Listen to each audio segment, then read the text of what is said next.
అసాధ్యం కాదు. ఈరోజు దిశ మొట్టమొదటిసారిగా మా కూటమి, నేను కానీ పవన్ కళ్యాణ్ గారు కానీ బీజేపీ లీడర్స్ కానీ ఢిల్లీకి పోయినప్పుడు చాలా స్పష్టంగా రిక్వెస్ట్ చేశాం.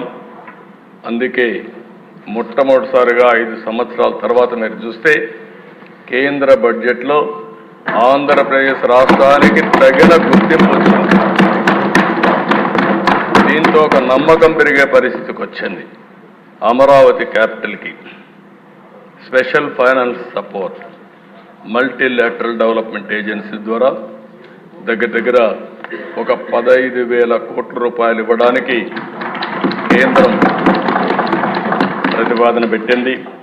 ఈరోజే బడ్జెట్లో కూడా ఫైనాన్స్ మినిస్టర్ గారు చాలా స్పష్టంగా చెప్పారు. రెండవ దిశ పోలవరం.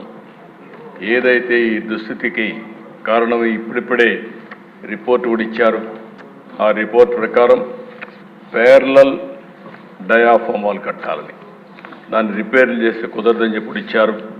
అది కూడా పూర్తి చేస్తే వీలైనంత తొందరలో మేము పూర్తి చేస్తాం పోలవరం అని కేంద్రం ముందుకు వచ్చింది. దీనికి మనస్ఫూర్తిగా ధన్యవాదాలు తెలియజేసుకుంటున్నా.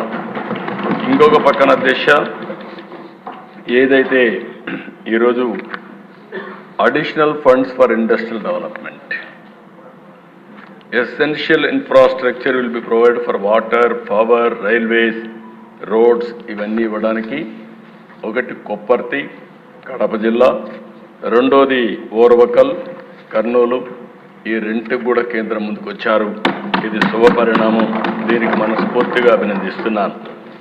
ఇంకొక పక్క దిశ ఏదైతే గ్రాంట్స్ బ్యాక్వర్డ్ డిస్ట్రిక్ట్స్, రాయలసీమ 4 జిల్లాలు, ఉత్తరాంధ్ర 3 జిల్లాలు, ప్రకాశం జిల్లా 1, మొత్తం ఫస్ట్ టైం ప్రకాశం జిల్లా కూడా అడిగా. ప్రకాశం జిల్లా కూడా ముందుకు వచ్చారు. ప్రకాశం జిల్లా దాంట్లో ఇంక్లూడ్ చేశారు.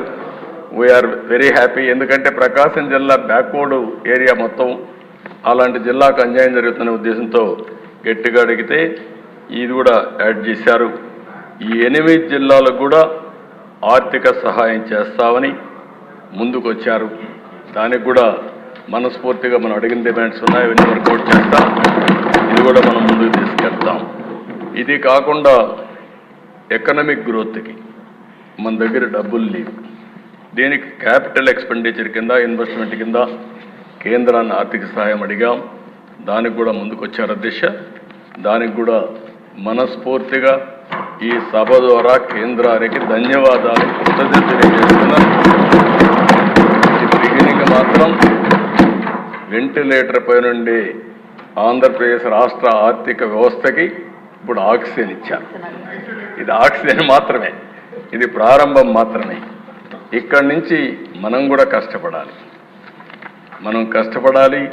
కేంద్రం సహకరించాలి. ఈ రెండో తీసుకొని మనం ముందుకు పోవాల్సిన అవసరం ఉంది. అదే మరిగా దేశ ఈరోజు మీరు చూస్తే కేంద్రం కూడా ఒక బడ్జెట్ పెట్టారు. చాలా పాజిటివ్గా ఒక ప్రోగ్రెసివ్ పాలసీ తీసుకొచ్చారు. వికసిత్ భారత్ 2047 ఒక నిర్దిష్టమైన లక్ష్యాలతో ముందుకు పోతున్నారు. తప్పకుండా నరేంద్ర మోడీ గారి నాయకత్వంలో ఈ దేశం ప్రపంచంలోనే ఒక అగ్రదేశంగా తయారవుతున్న దాంట్లో అనుమానం లేదు. అదే సమయంలో మనకు కూడా ఒక నిర్దిష్టమైన ఆలోచన, పేదరికం లేని సమాజం, అదే మరి ఆర్థిక అసమానతలు తగ్గించే వ్యవస్థ రావాలని మనస్ఫూర్తి కోరుకుంటున్నాం. జీరో పావర్టీ ఈజ్ అవర్ స్లోగన్గా ఉండాలి. మీరు కూడా మీ నియోజకవర్గాలన్నీ పోటీ పడాలి. ఏ నియోజకవర్గం ఎప్పుడైతే జీరో పావర్టీ నియోజకవర్గంగా, జీరో పావర్టీ జిల్లాగా, జీరో పావర్టీ రాష్ట్రంగా తయారు చేయడం మనందరి ధ్యేయం కావాల్సిన అవసరం ఉంది. నా ఆలోచన ఒకటి పేదరికం లేని సమాజం, 2 తెలుగు జాతి ప్రపంచంలోనే నెంబర్ 1 జాతిగా ఉండాలనేది నా ఆకాంక్ష. దీనికోసం 4 గంటలు పనిచేస్తాం. ఈరోజు గవర్నర్స్ అడ్రస్ మళ్ళీ ఒకసారి మనస్ఫూర్తిగా ధన్యవాదాలు తెలియజేసుకుంటూ, అయితే తొందరలోనే ఒక బడ్జెట్ ప్రవేశపెడతాం. దాంట్లో మీ అందరికీ క్లారిటీ ఇస్తాం, రాష్ట్ర ప్రజలందరికీ క్లారిటీ ఇస్తాం.